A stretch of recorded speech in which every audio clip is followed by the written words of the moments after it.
2 p.m.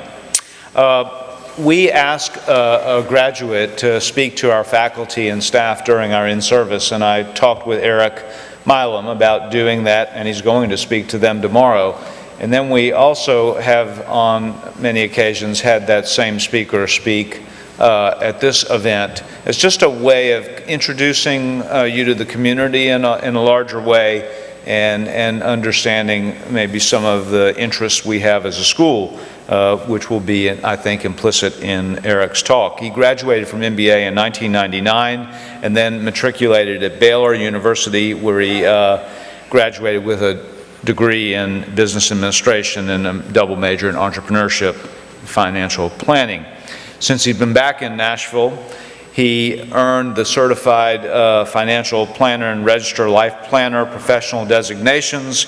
He's a partner and board member of TrustCore, a business that has that's headquartered locally and has about $2 billion under assets. He was named to Investment News. He's got other recognitions through the Nashville Business Journal as being in the top 40 under 40. He enjoys being part of the Nashville community. He gives speeches frequently to businesses, schools, sports teams.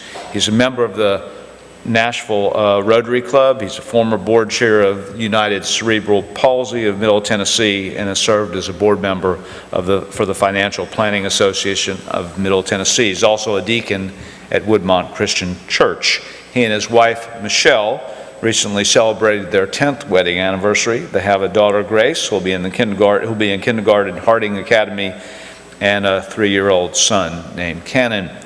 On a personal level, I want to sort of take you back to the years 1999 and earlier when he was a student here.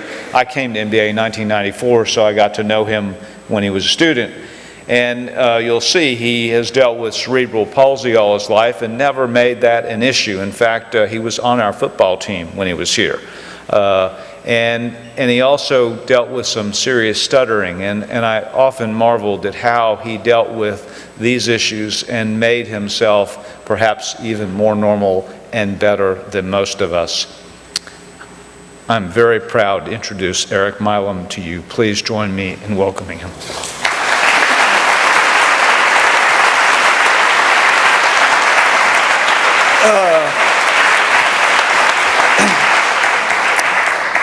Well, thank you for having me here. It's an honor to come back to MBA and talk. A place where I really transformed into the person who I would become. I have two things I want to say before I start my prepared remarks. One is I was walking in with a friend from growing up whose son will be in the 7th grade, and she said on the invitation that I was listed as Reverend Erik MILAM. I just want to clear that up, that I'm not a reverend. I help people with money, which can be spiritual, but not my shtick. Also, in early June, I looked down at my MBA ring and I thought, you know, this thing could use a little work. So I called Herf Jones and I said, look, I'm giving a speech to MBA in a couple months. I need to get this cleaned up. It was kind of broken on the back of it, and the matte black part had come off. And it's like, you can get this done in a couple months, right? And I said, oh, sure. Well, I do not have on my MBA ring because it's still in the shop. So I feel kind of naked up here without my ring on. But anyway, thanks for having me. And really what I want to say is that everyone has a story. And the stories of our lives are part fact and they're part fiction. The facts might include our names and where we're from and what we look like. Also the people, the places, the experiences that shape us.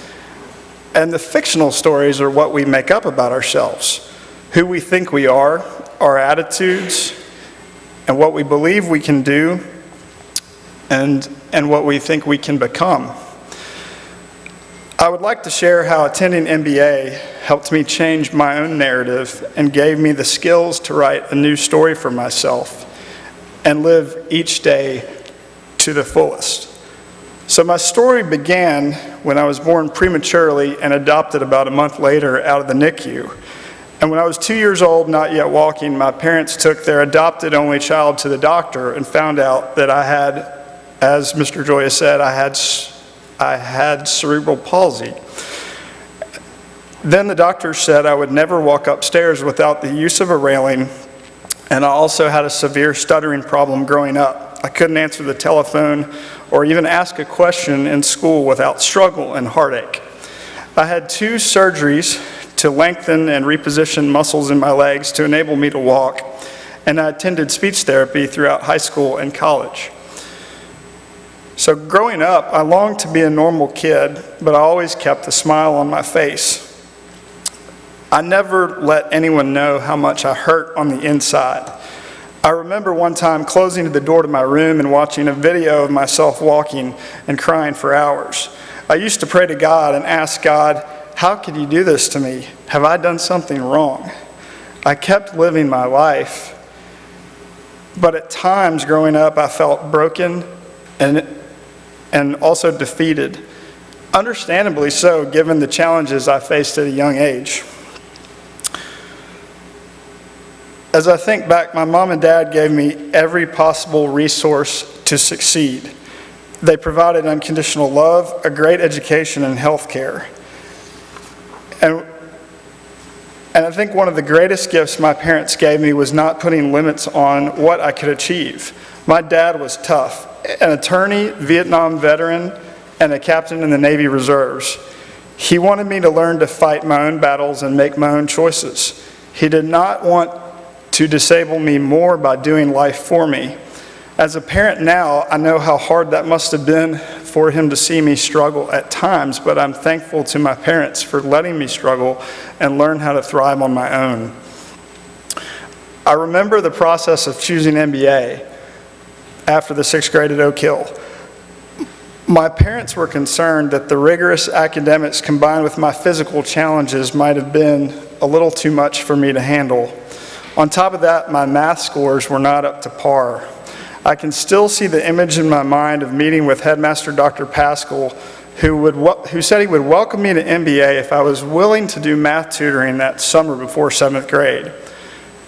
I told my parents I wanted to go to MBA because I wanted to go to the best school and see what I could do, and I knew it would not be easy for me. In the end, I struggled at MBA in all the good ways a young man should struggle in preparation to meet the future challenges and opportunities that come with a successful life.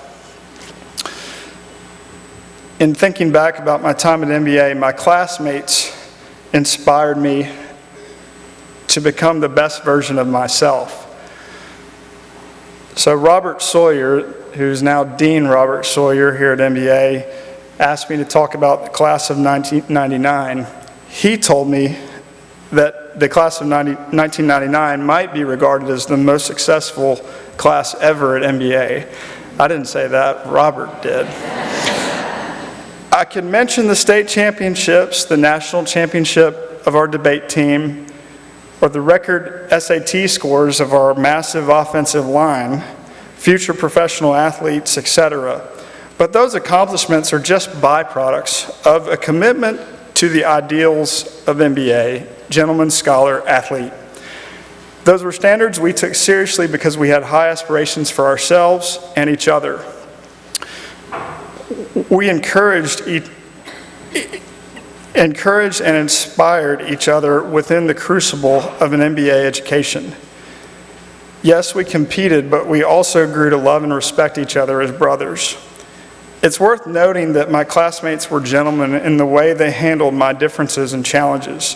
They were always inclusive and treated me with respect.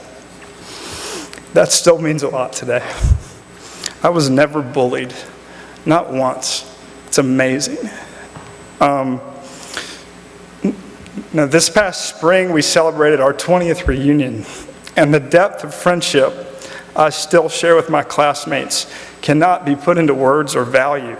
I think to sum up the class of 1999 is when you put smart men with big hearts and strong work ethic all together, great things are possible. So being an athlete was challenging for me, although I loved sports growing up. In the 7th grade at MBA, I played football and was on the wrestling team. My dream was to play high school football. But after breaking my foot wrestling in the 8th grade, I gave up on sports, myself, and my dream. I went through a tough couple of years of searching and trying to figure out who I was. But halfway through the football season during my sophomore year, my dream of playing football became stronger than my fear of failure. I approached the coaches and asked if I could play my junior year. And I said I knew I would never give the team touchdowns, but I promised to give MBA football my heart, and that's what I did. Every day I played football was a gift. I never missed a workout or a practice. I even walked on crutches a couple of times because I had this foot problem. I was walking on crutches during the day just to practice after school. I remember thinking a chain is only as strong as its weakest link, and I was determined not to be our weakest link. I went from a guy who was told he would never walk upstairs to running the stairs in the football stadium. I remember the workouts, practices were physically, mentally, and emotionally draining for me. It was hard to complete homework at night after practice because I was so exhausted. And most nights I would cry tears of joy driving home from practice. In playing football, I was living more fully than I ever had before. And when we won the state championship my senior year, my football career was over, but my struggle with cerebral palsy did not own me anymore, and I felt free.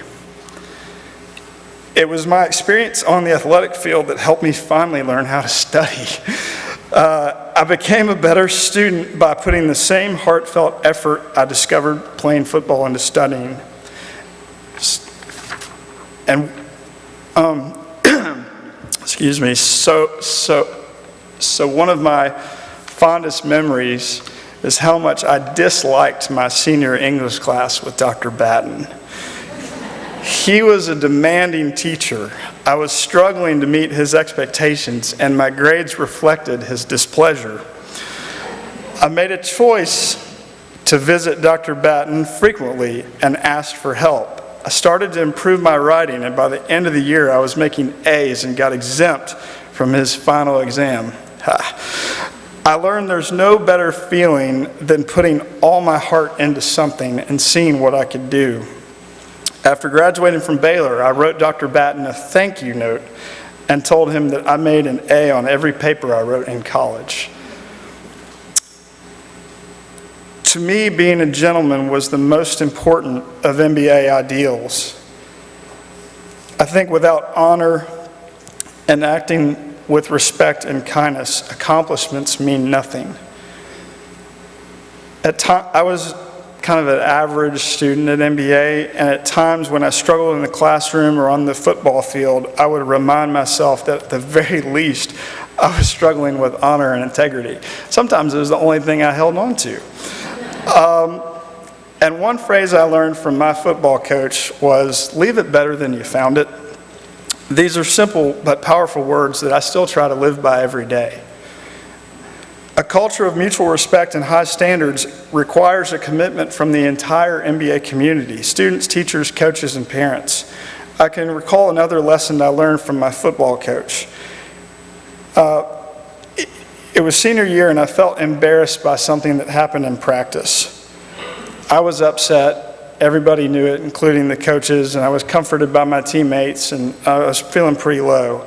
So the head coach called me at home that night to check on me. This spoke volumes about what a gentleman does. Even though I was not a star player, he showed me respect, and I felt valued. Attending MBA transformed my story from overcoming my disabilities to discovering and honing my capabilities. I began to see my own strengths and become more accepting of my weaknesses. I developed honor, toughness, courage, and a strong work ethic. I learned to live with wholeheartedness and vulnerability. My MBA education set me on the best possible path for success and prepared me to take leadership roles later in life. Your story is not over when you get admitted to MBA or even when you graduate. At 39 years old, I still strive to be a gentleman, scholar, and athlete. I'm not perfect, nor have I arrived. As an adult with cerebral palsy, continuing to be an athlete is critically important to my long-term health, and I'm thankful that I learned to do that at MBA. And being principled, courteous, and an honorable man is critical to my professional and personal success. So is being a lifelong learner and having the confidence to try new things and change.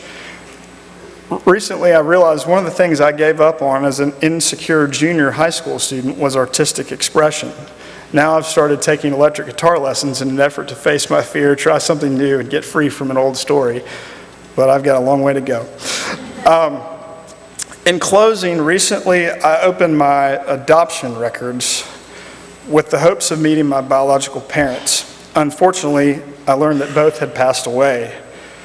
And in the first page of my file with the state of Tennessee was a letter from my amazing sister Jennifer, who had been looking for me for the last 15 years. And we now talk every week and just celebrated her birthday together this past Saturday. In addition to my sister, I have an older brother by adoption, Brian, nieces, nephews, aunts, and cousins. I was also able to get to know my biological grandmother for 6 months before she passed away. All have welcomed me into their lives and added to my story. Also in my adoption paperwork, I learned that my adoptive parents were asked if they were willing to adopt me even though I was premature and may have health problems. I didn't know this until I opened my records, but it was incredibly moving to see that question and their answer in writing. My parents chose me and changed the story of my life forever. I was given the opportunity to have a better life. So you chose MBA, and also remember that MBA chose you. You were chosen to be part of the Montgomery Bell Academy family where you will be loved, encouraged, and most certainly challenged. You were chosen, and with that comes responsibility. So be thankful for this incredible opportunity to grow into the man that you will become. And remember, it's not how you start, but how you finish. Always be a gentleman and operate from a place of love and truth. Strive to be the best version of yourself and commit to the ideals of gentleman, scholar, athlete, because they will serve you well as you write the rest of your life story. So thanks a lot for having me.